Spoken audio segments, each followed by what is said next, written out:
Hey everyone, and welcome to the first of 3 videos in my Paper Mario Retrospective series. We'll be getting into the original game, the Thousand Year Door, and Super Paper Mario. This time we'll be covering the original Paper Mario. As you might expect from a title like Long Form Review, I'll be going in depth with my thoughts on pretty much every aspect of this game. Spoilers will make up pretty much all of this video, so if you really want to get the most out of this video, I would highly recommend you play this game at least a teensy bit for yourself first.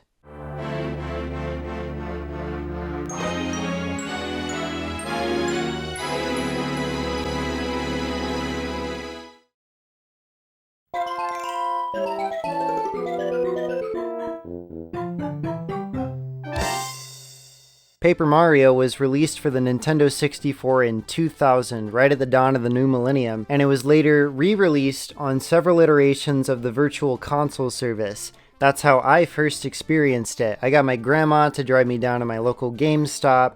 I bought a gold classic controller, which I still own to this day, and a 2000 Wii point card, which I used part of to buy Paper Mario. This was mostly out of curiosity since I loved Mario to an obsessive amount when I was a kid, but I had never played an RPG before. This game was my introduction to turn-based combat, and I really enjoyed it about 9 or so years ago when I first played it. At the time of its release, it boasted a unique art style, fast-paced yet strategic combat, and a huge world to explore as Mario. And while incredibly praised at the time, later garnering a sequel, I feel it's often overshadowed by its younger brother. But this isn't a Thousand Year Door knob slobbering fest. Today we're looking at the first game on its own merits to see if it's just as enjoyable 20 years on.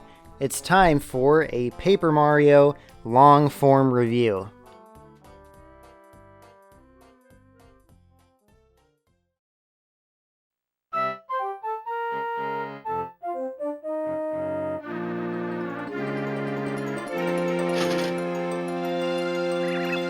The game starts on a very chill and pleasant note. The player is taken through Toad Town and into Peach's castle, at which point they're allowed to move freely about the castle and talk to the various people at the princess's party, which hail from all over the world. Anyone with 2 brain cells can tell you this short bit is really only to be the demonstration of normal before everything gets shaken up by the forces of narrative conflict. And I'd say it does it super well. It doesn't last too long. It isn't overwhelming for the player in terms of just picking up the controls, and it's got tons of fun dialogue to read. This laid-back tone continues even when Bowser lifts the castle into space and takes Mario out, because the smart thing about this whole intro and this scene specifically is how it shows a clever understanding of the Mario franchise's traditions. If you've played 1 or 2 Mario games, you can easily pick up on the running plot. Bowser take girl, mustache man save girl. But that gets referenced within the dialogue of this scene, and even with the obvious outcome, it's surprisingly crushing that Bowser actually had a plan this time and then drops Mario through the stratosphere. I think all of this is used to sort of indirectly say, this may be a story with a Mario aesthetic, but we're gonna push the bounds of that a little bit. After waking up in Goomba Village, Mario is put through a linear, really almost totally railroaded sequence of events that teach the player about interacting with the environment, the basics of battles, and sifting through options in the menu. While all of this serves as a lengthy tutorial with lots of interruptions, it keeps up the fun personality from the introduction, making it slightly less painful. After this, the player follows the road to Toad Town, which has several regular enemy encounters the player has to manage by themselves, then a mini-boss, and then a bigger boss, which really emphasizes the point that you'll need to be clever in using strategies to take out your opponents. After getting to Toad Town, Mario makes his way to Shooting Star Summit, where there's a bunch of exposition from the Star Spirits that gives the player their goal for the main chunk of the game, and the player is given the ability to perform action commands, which are really where the fun of battles lies. Blah blah blah, more exposition. And then the first chapter finally begins. Sorry for taking forever to get through that, it was probably super boring, but before we dive into actual criticism of the game, I wanted to just run through the play-by-play of the prologue to really praise it as an introduction for first-timers. It has a logical progression of ideas to help players new to RPGs really get the hang of the mechanics. It shows the practical applications of your jump and hammer in the overworld, then teaches you about getting first strikes with those weapons, how to handle the basic different types of enemies, then badges and partners, then test you with some bigger fights to really make sure you have the hang of maximizing your turns. And then it finally gives you the action commands to add an element of action and sometimes chance to your strategy. So as an introduction, I have to give it praise for being able to help out people who may be new to this kind of play. That all being said, I'm not a newcomer to RPGs or this game especially anymore, so this whole intro is now super ultra boring. It starts to get kind of interesting again once you get on the road to Toad Town because you have a partner and you can equip the Power Bounce badge to speed things along, and the Goomba King is always a fun first boss. Realizing you can whack the tree to deal damage to all 3 Goombas at once is a fun detail to take advantage of. But with the action commands, aka the biggest hook to the gameplay in my opinion, being kept out of my reach until the very end of the prologue, the first hour or so of this game is kind of not that fun. The only remaining factor that returning players could possibly appreciate about this section then would be the dialogue, the characters. You know, this game's great sense of personality I keep rambling about. There are some really fun bouts of banter, some hilarious situations, and even some unheard bits for a normal Mario game. For example, checking in on the princess and seeing her try to help out Mario even from space, or seeing Bowser further plotting to take Mario down from his throne in space. These scenes in particular are charming in their own ways. One is absurdist and kind of menacing, and the other is sweet and kind of heartbreaking in a way. You really feel for Peach. These are concepts the main series never does, so it's good to see this game taking advantage of its spin-off status, but they also interrupt this already lengthy tutorial section so often that it's still kind of deflating. All of this is without mentioning Goombario is probably the most annoying partner in the game, but that's more just a me hating fanboy characters thing, I'll admit it. Once chapter 1 starts, these types of interruptions back off substantially, and you get to focus more on the individual chapter storylines, which are far more self-contained and far more Mario-centric. You get to focus more on exploring, battling, and stumbling onto kooky scenarios which the Paper Mario series is famous for. So let's dive into this game proper, starting with what I think is the most apparent aspect, the whole storybook aesthetic.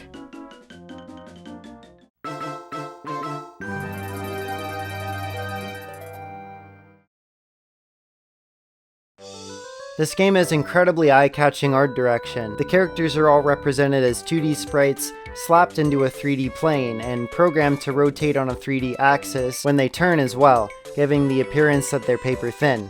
The environments are almost always presented from an eye-level straight inwards perspective, giving it the feeling of peeking into a shoebox diorama, something that's especially true of the battle scenes, which quite literally have a box-like shape. I originally forgot to mention this, but I really appreciate that the battle scenes all have like their own backgrounds. Like there's so many different unique backgrounds. It's a small touch, but it really adds the connection between the battle scenes and the world, something that a lot of RPGs miss out on. Now you guys know me, I love a well executed and unique look. Stylization is the stuff that I live for. But I want to dive into those two major categories, you know, the paper thin characters and the diorama-esque environments, a little bit further. I mean, what's the point of making something long form if you don't have a long amount of things to say about everything, right? The 2D sprites are an appealing concept. Like I said, they represent the idea that these characters are all flat. There are even some fun visual gags that toy with the idea of these characters having paper-like physics.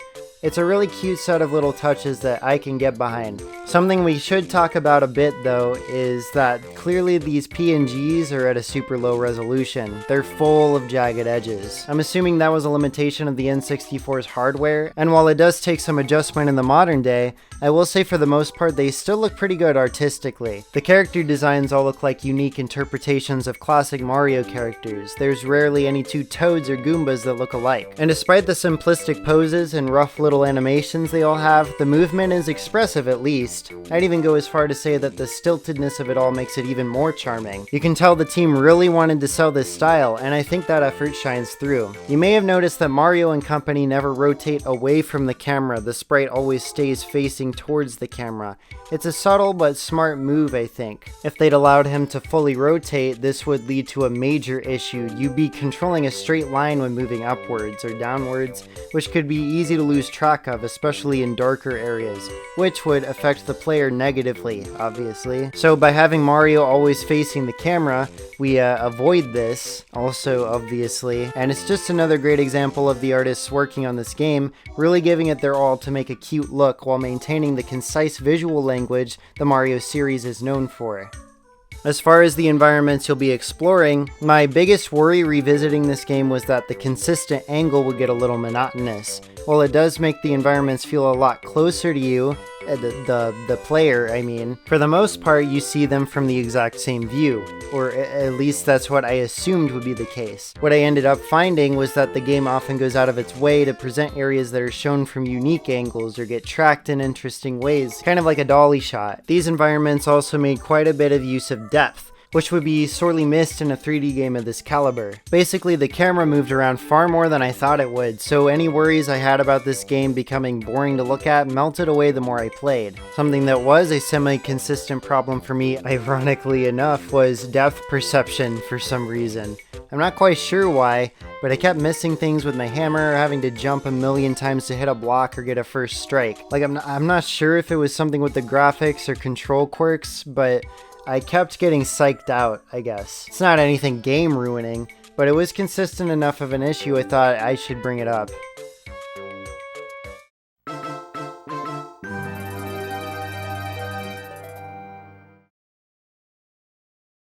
Speaking of exploring the overworld on the whole, I'd have to say that none of this world is very complex or confusing to navigate when it comes to the main story progression. On a macro scale, that's very good, since you can head for your next big destination in a matter of a few minutes. It prevents boredom and or frustration. But on a screen-to-screen basis, the exploring is pretty basic. There are exceptions like Toad Town and Jade Jungle and Dry Desert, but for the most part these areas have very straightforward designs. This is done with some puzzle solving in mind, but even at that rate, I think it's more so to goad you into this game's signature wacky scenarios after you've exhausted all other options. Even if you get stuck on a puzzle or finding the path forward, I wouldn't say it's that difficult to figure out how to move forward in most instances. I mean, I'll admit, Paper Mario is made to be baby's first JRPG, but there are still some puzzles that'll stop your tracks for a moment every now and again and again and again. But like I said, you'll always be moving forward at a pretty consistent pace, even with some bumps in the road. Each area isn't much longer than about 10 to 15 screens, I'd say, excluding some of the slightly more complex dungeons. So you're always on the brink of seeing something new of exciting, either a new game mechanic or story development. I'd say this is a very Mario-like approach to a sprawling RPG overworld, as well as to storytelling and pacing. When it comes to the aforementioned puzzle solving, the partners are usually your tools for the job, and unfortunately they never really presented thought-provoking puzzle solutions throughout the game. Watt is one of the lamest partners in this regard because she can't do much. She can show you secret blocks and light up dark areas, that is all. All the other partners have this same problem. They have singular, incredibly situational uses while exploring, which I think is one of the main reasons puzzle solving feels so empty in this game. These characters were all clearly designed to be used within the battle system, and the overworld movesets are meant to be as identical to that as possible, but they're all pretty lame for the most part, which is a big letdown considering you're teaming up with some of Mario's most recognizable enemy species. Despite the game lacking in good mandatory puzzles, the overworld hides quite a few secrets to discover. Upgrades for Mario are doled out at multiple points, as well as optional upgrades for him and your partners. The most obvious is the Super Hammer, which lets Mario break stone blocks from that point on, but also increases his in-battle attack power. Later you'll also get the Super Boots to increase your jump power, and it also lets you do a ground pound in the overworld. Then later on, you'll get Ultra versions of both the hammer and the boots to get even more powerful. But that's not super interesting, so we'll focus on the other big upgrades the game brings to the table, these super blocks. When you hit one, you're allowed to upgrade one partner at a time. This not only boosts their attack power, but it also teaches them a new move. I'd say some of these new moves are inherently more useful to learn than others, but it's still worth it to upgrade everyone anyway, because you get the ability to upgrade them a second time later on, and their second unlockable ability might be even more helpful. Unless it's Goombario, then he's useless the entire game. Plus, it really bothers me when the dots don't all line up on the menu, so I really have to go out of the way to curb my obsession for symmetry. You can also explore the overworld and do several side quests to collect items like badges and star pieces. I'll dive into the actual badge system later, but I really enjoy collecting star pieces. You can take them to Merlot at Shooting Star Summit to trade for some really great badges, which means you're always on the lookout for these things. I felt the devs made the most of every area and hid star pieces everywhere in all sorts of interesting ways. Even though they don't grant you star pieces, two of my favorite side quests were the dojo and dealing with Kent C. Koopa. I truly love the battle system in this game to pieces, so these moments taking full advantage of your prowess and skill at said combat made them feel action-packed and fun. I suppose if I brought up the battle system, I should probably start talking about it, so let's do it.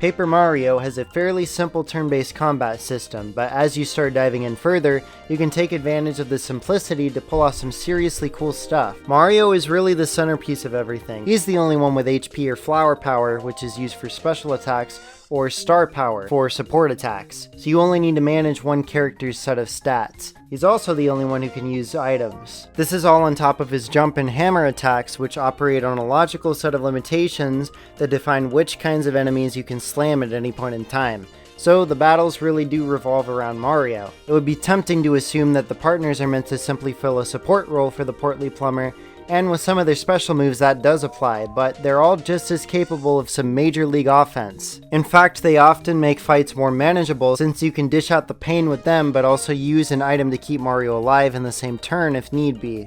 Let's dive a bit deeper into each of the main attack options because I said so. Here are the basic rules. You can use Mario's jump to hit any enemy regardless of their position, but you can't jump on spiked or elemental enemies or you'll take damage.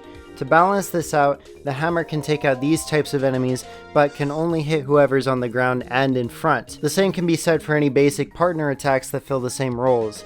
This is all without mentioning that the jump splits its total damage into two halves, while the hammer does all of its damage at once. So the jump serves its purpose for crowd control and sometimes taking out winged enemies, and the hammer serves its purpose as the main pile driver. Since these are the most basic and most used attacks in the game, they have the most basic action commands. The jump is done by pressing the A button in the middle of Mario's jump arc. I know the game says to do it right as you bonk an enemy, but that's frankly not true. It only consistently works when you hit it during his descent from his max jump height. This is a massive misstep on behalf of the team because they explain the timing completely wrong, which I'm sure has dicked over tons of players. But once you figure it out, it isn't hard to pull it off successfully. It works, just not the way they claim it does. The hammer is a lot easier to pull off consistently, and it's super fun because you get to yank back on the control stick and then let it fly for max damage. These are the most basic action commands, but they stay fun the entire playthrough, which says a lot about how novel they are for an RPG. What's even more novel is the defense mechanics. During the enemy's turn, you can press A with perfect timing to take less damage. This is very simple to understand, and since enemies do a number of different attacks, it's also intuitive that every timing would be slightly different. They all keep you on your toes, and add a sort of tension to the defense phase of every battle. Usually, it just affects Mario's HP all at once, but sometimes they like to shake it up by making you mash the button to knock an enemy off, or sometimes the attack will knock your partner out for a couple of turns, which is no good.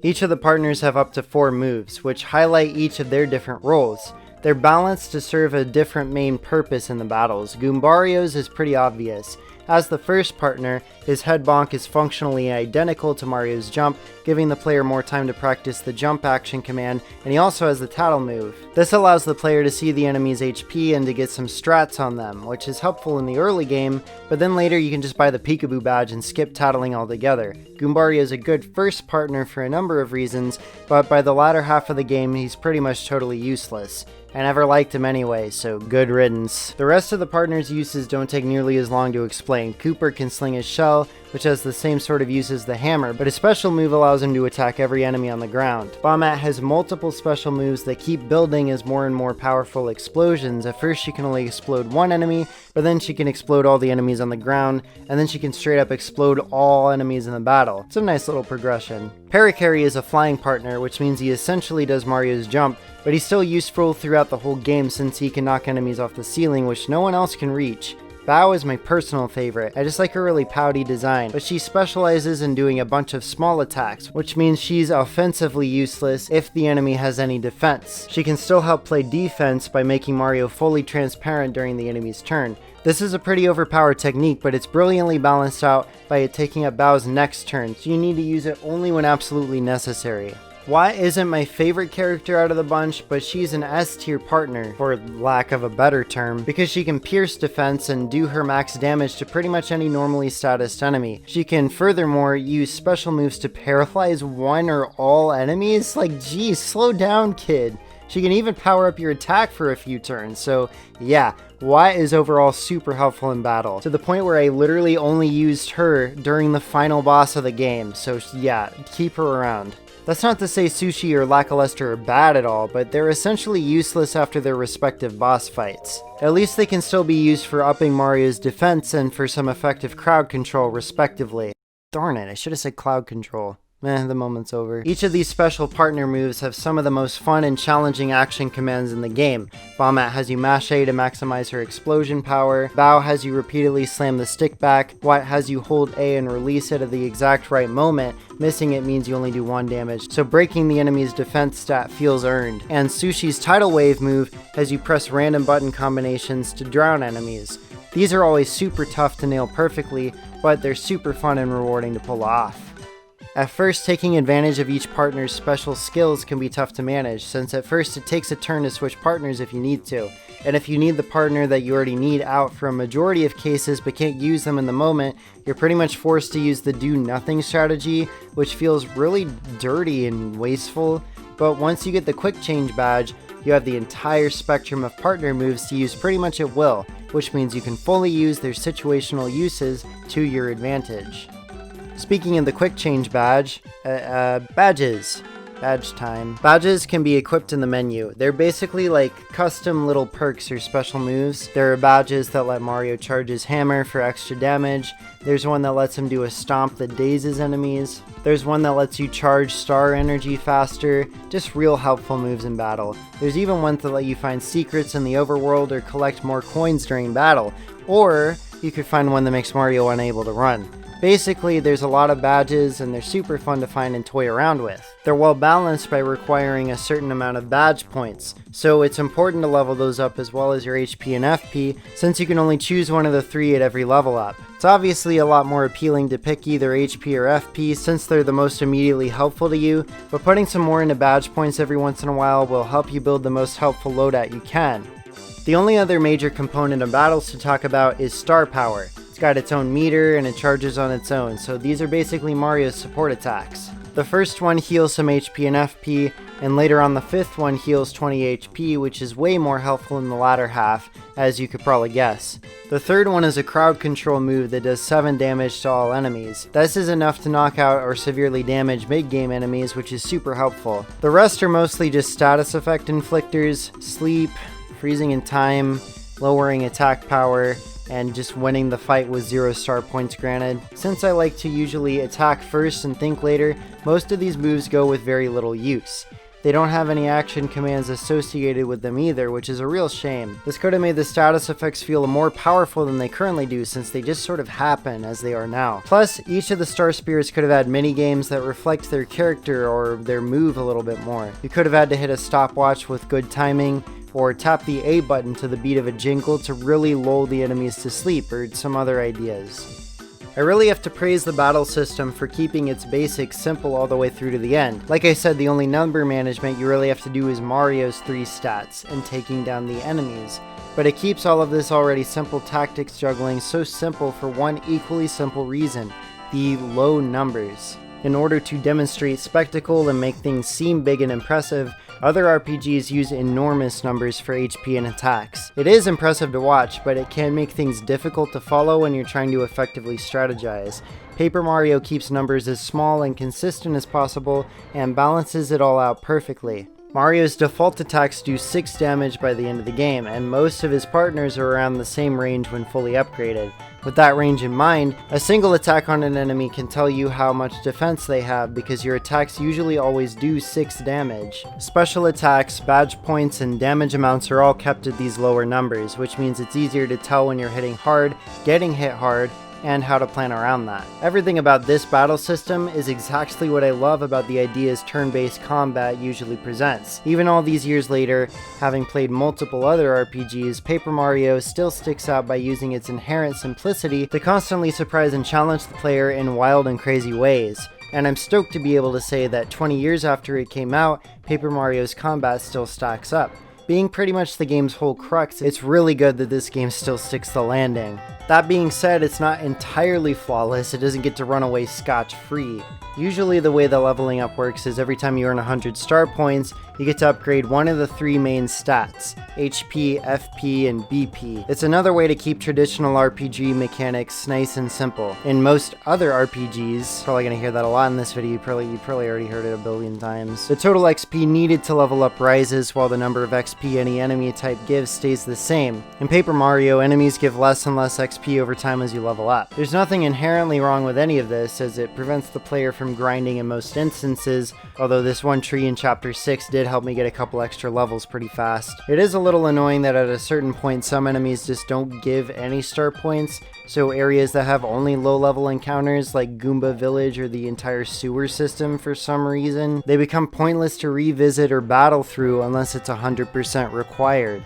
That being said, I understand the desire to keep the player from grinding in a Mario take on the genre, so I'll allow it. But what really irks me is that they push the simplicity of the battle system to such a degree that they really feel to cap you off at 50 HP, 50 FP, and 30 BP. While each of these are very high and generous amounts, capping them off means that once the player reaches them, regular battles become a waste of time and resources.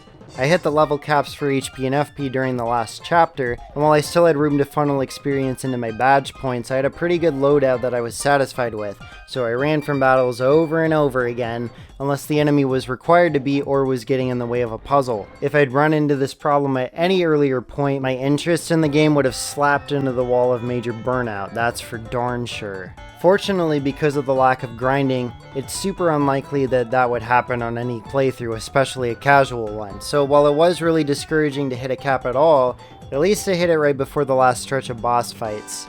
Thus concludes the very long section where I've talked about literally everything having to do with battles. Jesus, please open my poor carpal tunnels.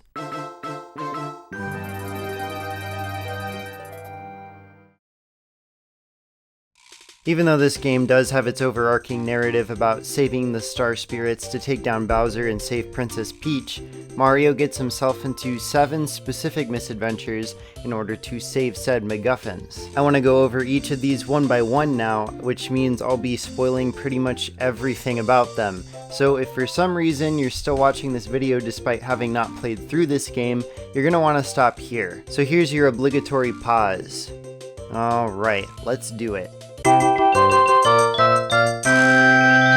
Chapter 1 is all around a pretty enjoyable time. It isn't very long, and the difficulty keeps things pretty light. It does introduce the Koopas as enemy types which need to be flipped in order to effectively damage them, as well as Bob-ombs which can ignite their fuse to either blow up during their attack or blow up if directly attacked. Neither are very difficult, but when put in large groups together they can put the hurt on you if you aren't thinking ahead. The antagonists of this chapter really freaking impressed me on like every single level. The Koopa Bros are obviously Ninja Turtles ripoffs or Power Rangers ripoffs or whatever you want to call them, but they take this idea even further by having them be characters obsessed with being cool. This leads to them getting easily rattled, which makes them even funnier to me. They're just total posers with tons of power. But despite their silliness, they're still good bad guys that put up a huge amount of resistance. I mean, come on. You have to traverse a whole fortress, then take out bullet blasters, rip apart a fake Bowser robot, and only then do you get a chance at taking them down. You have to be clever and figure out how to knock them over, and then slowly whittle them down, which is just such a cool concept. Chapter 2 is another solid chapter I really enjoy overall. It's got its issues, mainly that the desert isn't very interesting as an environment, and that Koopa is one of the lamest boss fights in the game because he still doesn't have a high enough HP count to really put you on the ropes at this point, but the desert makes up for it by having some interesting secrets to uncover, and I wouldn't even say Koopa is a total waste of time because there's an incredible amount of well done and humorous build up to him, as well as a fun and surprisingly atmospheric dungeon beforehand. I think the best bits of this chapter, though, happen before you get anywhere close to dealing with him. The first happens as you're leaving Mount Rugged when this giant bird stops you in your tracks to see if you're the Mario on this wanted poster he's found. You can fess up, say you're Princess Peach, both of which lead to a battle with him, or you can lie and say you're Luigi, thus making the fight optional. Once you reach Dry Outpost, you have to be willing to give up your items to solve the long, complicated riddle of how to see Mustafa, who in turn gives you the ability to enter Dry Ruins. It's a silly course of events, but it also effectively makes you feel like you're solving a centuries-old mystery. Also, a guy named Colorado is here, so this is basically just one big homage to Raiders of the Lost Ark done Mario style. Glad they could redeem themselves after the crappy parody in the Mario Bros. Super Show. This was the most fun and exciting chapter out of the whole game to me, hands down. Entering a spooky forest, climbing a haunted mansion, crossing a ravaged wasteland, and infiltrating a tower all in one chapter is exciting enough, but the actual story beats within those areas are even more thrilling. Having Lady Bow essentially blackmail you into helping the booze out by withholding the Star Spirit from you is such a brilliant way to subvert this game's own storytelling formula. In every other chapter, you don't see the Star Spirit until you beat the antagonist, but here you have it dangled in front of your face, making Bow seem like a very shrewd negotiator. This chapter even manages to cram in 2 whole dungeon areas. They obviously aren't very complex, but they're fun and interesting, especially the mansion one. With how out there and wild this chapter is, it kind of feels like it should have been placed later in the game. It is a little disappointing since some of the other chapters don't come close to being as over the top or coherent as this one, so having it only be the 3rd chapter out of 8 kinda doesn't really do the game any favors. I wouldn't say any of them are outright bad, but chapter 3 is still overall my very favorite. Chapter 4 sees Mario shrinking down to enter a surprisingly navigable world inside a toy box, trying to stop the recent Shy Guy shenanigans in their tracks.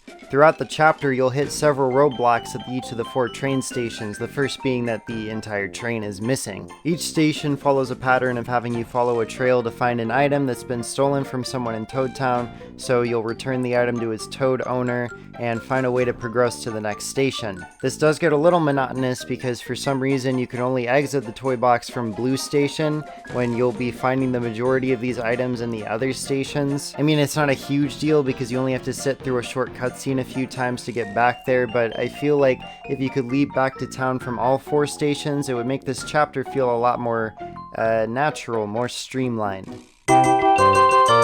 There isn't a lot to say about Chapter 5, it's just another banger. The story may be all over the place, but the characters you meet really tie it all together. The Fearsome Five, Raphael the Raven, and the weird robot-talking piranhas really keep you motivated during your treasure hunt. It's all nonsensical enough to work for me. This chapter also has some of the most banger background music so far, more on that later. As far as anything close to a criticism, Colorado serves the role of a bumbling, oblivious egomaniac during the storyline. I was worried I would get sick of his samey antics by the end of the chapter, but fortunately, I actually found myself cracking a smile at him more than a few times. In the end, the script plays it smartly and makes sure he gets his comeuppance in the form of a Star Spirit lecture and losing the treasure he was so greedy for, so his character was a surprising payoff and yet another point to make in favor of the game's script writing. Chapter 6 is one that I'm a little mixed on. I think the theme is kind of boring. Coming from somebody who loves Pikmin with all of his heart, theming anything around plants is tricky to make interesting because they can't usually walk around or do much. That being said, all of these flower characters are really interesting and fun to interact with. This is by far the weakest chapter to me though, because it's just a wild goose chase where you run back and forth to give different characters different items, and the music just does not do it for me in this chapter. Shy Guy's Toy Box had better music to run back and forth to. This just has pitch-shifting horns and discordant strings blasting into my eardrums. The less time I was able to spend here, the better. I like the 2 seconds I was in the clouds though. That was really relaxing. Moving on. This chapter is almost up there with chapter 3 in terms of throwing 50 different ideas at the wall to form its story. It's just slightly behind it because those ideas don't form as cohesive a whole as chapter 3 did. Chapter 3's ideas were sporadic, but they flowed together and made a straightforward narrative with lots of twists and turns. Chapter 7 has different parts that you just kind of do one after the other. Getting thrown into a murder mystery is really funny, but then that just ends on a joke, so then you just leave the town. Visiting the Star Kid village is interesting world building, but it just kind of happens and then you leave the town. I will say this chapter has an incredible sense of atmosphere. There's the aurora waves up in the sky, it just feels so majestic. Once you climb the mountain, we get the running joke of bumping into dupligos, which can I just say, they're the coolest idea for an enemy. They can turn into whichever partner you're with, which changes your strategy for beating them considerably. But it also gets used for some good absurdist comedy, which makes them some of my favorite original Paper Mario characters. The Crystal Palace is hands down the best dungeon in the game as well. It has exponentially more big picture puzzle solving than any of the others, which isn't saying a lot because it's still pretty simple, but it is a little complex, which makes it the most interesting. Add on a fun and challenging boss fight with a lot of tricky moves, and you have a really solid ending to the main portion of the game. I would say the scenario writing in this game is really fun and smart, as I've hopefully shown by discussing literally every chapter back to back to back. All the chapters are different from each other, with so many varied scenarios. I'd say it's totally reasonable to assume any of these could be anyone's favorites. Although I love 1, 3, and 7 the best out of the main chapters, I could see anybody loving the others just as much.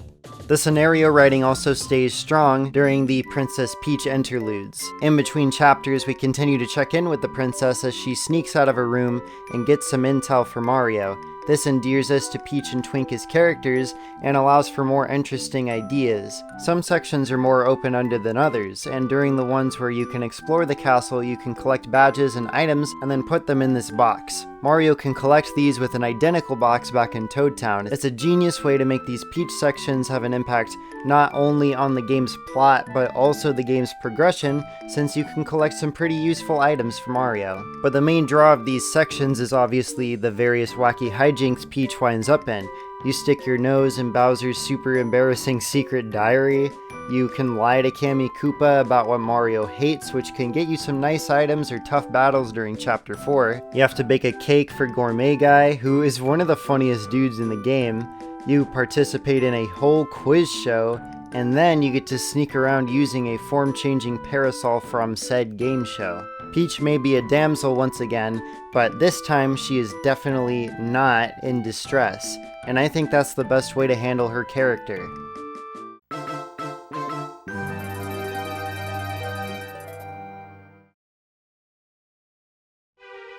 Oh yeah, it's that time again, baby.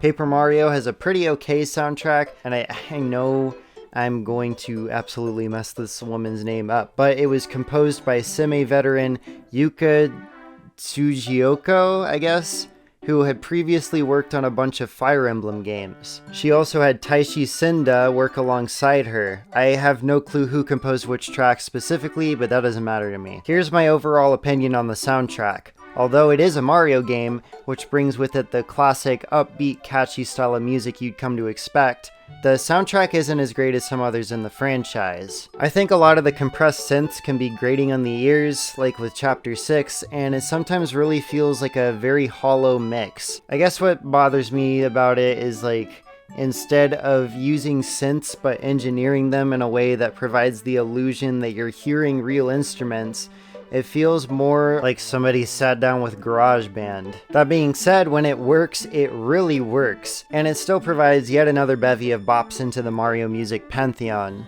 Now what better way to discuss a character-driven game's soundtrack than by looking at character themes? Bowser has a big loud theme that just screams, "Hey, I'm the boss, look at me!"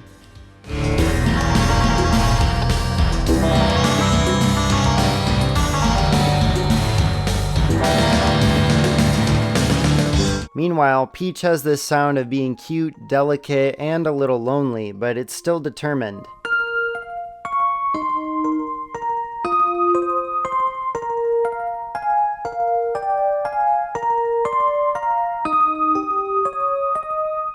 Next up is themes tied to events and areas. The new partner theme is really sweet and fun to listen to. For some reason there's two versions, one for the Japanese game and one for the other regions, and I think I like that international version a lot better.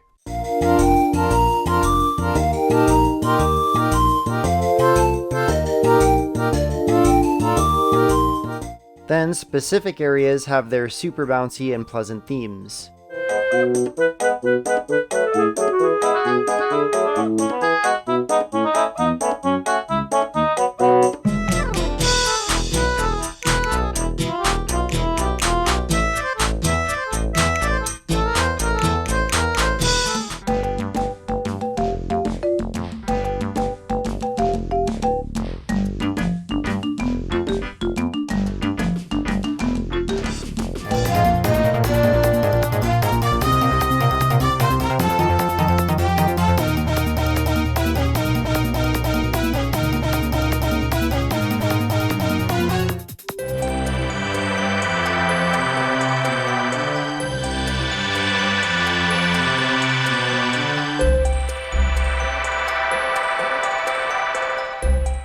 And what would an RPG be without some great battle themes? The main battle theme really goes hard, and I also love the themes for the Koopa Bros, of course, Tubba Blubba, General Guy, and Lava Piranha.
Now it's time to discuss the ending. If you're still here after having not played the game, just leave.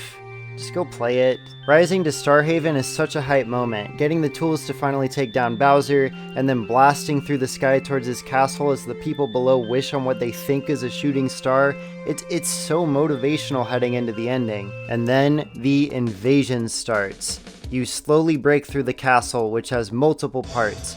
You just keep going deeper and deeper, dealing with multiple new enemy types, outsmarting puzzles and traps to find new ways to navigate forward, doing ridiculous challenges for these doors, having to deal with a fake Princess Peach, slowly finding prisoners and setting them free. It feels like Bowser's army is really truly throwing everything they have at you. All the while, this great dynamic track keeps building, getting more and more intense. The hype levels keep on building, which makes for a hilarious kind of anticlimax when Junior Troopa busts in and takes out the Koopa Bros. While I would have honestly preferred a second showdown with my favorite boss characters, from a comedic writing standpoint, it does make sense to have one final huge showdown with this little dude. He's been tracking you down since the prologue, constantly throwing himself at you with new techniques, and having them all here in one battle is a good ending for him. I'd be lying if I didn't crack a smile at this little freak's last stand. After this is the final battle with Bowser, and it is a long one. First he has a basic regular boss battle, and then he moves up and begins the next phase where he's more powerful and has more magic attacks to hit you with. But your new Starbeam thing won't take his power away this time, which even though duh, that's gonna happen, it still feels terrifying. The short scripted sequence with Peach and Twink is a great way to take out Kamikoopa, And when Peach makes a ginormous wish to make Mario more powerful, okay, look, I'm not gonna pretend like this is the deepest or most symbolic ending I've ever seen, but it's still effective. And after all of this entire chapter's worth of tension building, the final battle begins with the most kick-ass theme I think Bowser's ever had.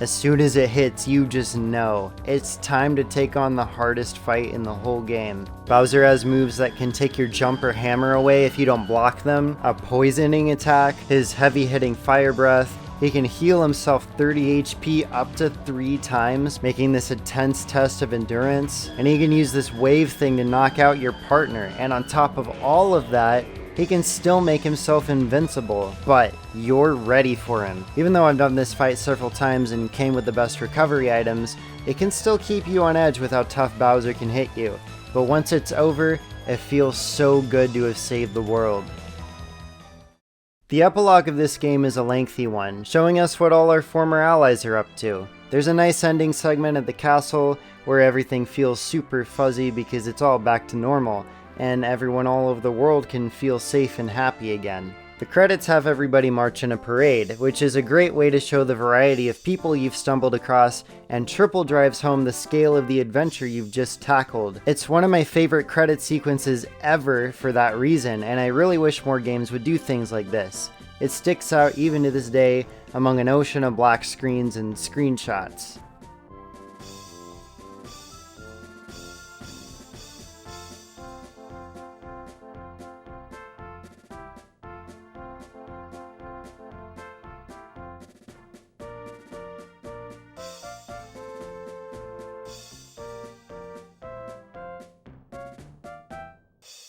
I may be incredibly nostalgic for this game, but it still really clicks with me upon revisiting it. It's still a lot easier to pick up and enjoy than pretty much every other big RPG I've played afterwards. It accomplishes this by keeping its numbers small, making sure every moment of battle is as action-packed and player-involving as possible, and by creating an adventure full of variety, charm, and humor. It may not have a grand symbolic narrative about something in the real world, but it is big and grand for a Mario game, and that's all it had to be. It adapts that framework into something that's perfect for that universe. It's also wholly its own at the same time. There's a reason fans of this series are as passionate for this game as they are, and it's because it oozes coherent creativity out of every pore it possibly could. Even though it is relatively linear and relatively small scale compared to other games in the genre or the series, for me, the person reviewing, this is the type of game where you can start playing and just get sucked in for hours battling, exploring, collecting, and interacting with adorable characters. I had a blast revisiting this game for this video, and I'm definitely going to do it again soon.